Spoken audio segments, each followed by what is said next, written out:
This is Larry Henares making your day with the first part of Neil H. Cruz's article entitled Unforgettable Holy Week. And we quote, "This is that time of the year when the temperature sizzles that one thinks of great wide open spaces out there where cool breezes blow and sand, surf, and sea and sun meet. That is why city folk flee the concrete jungle and stampede to the provinces. I am sure many have their favorite vacation spots. I have one. But it is not a resort. It has no air-conditioned rooms and has no chef to concoct mouth-watering food. It was only a nipa hut in a small barrio in the small municipality of Tubao, La Union. My classmate at the University of Santo Tomas, Paul Cardenas, invited me and my pregnant wife and my yearling daughter to spend Holy Week there.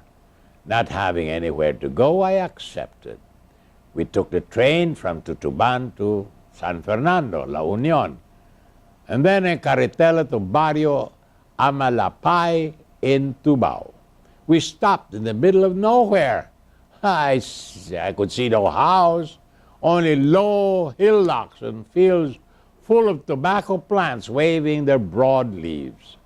We took our luggage from the carretelo and started to walk towards one hillock.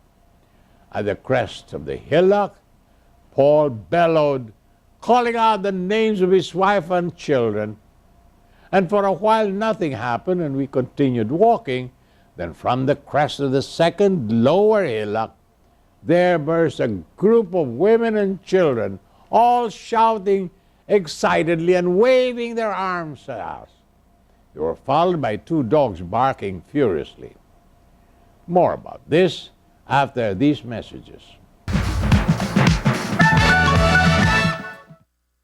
This is Larry Henares making your day with the first part of Neil H. Cruz's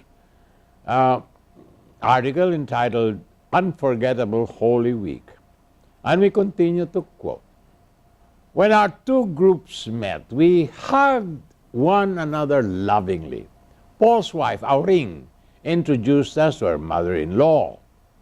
The children gathered around their father and my year-and-a-half-old daughter. The dogs continued their excited barking.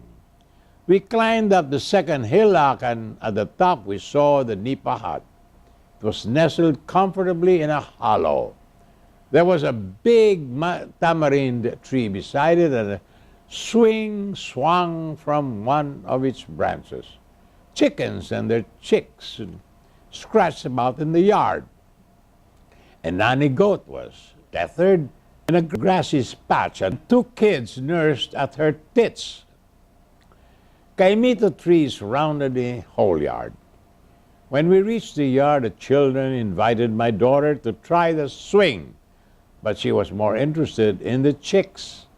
They gave her some palay, and she held it out her hand to the chicks. They quickly gathered around her and pecked at the palay in her hands and brought giggles out of her.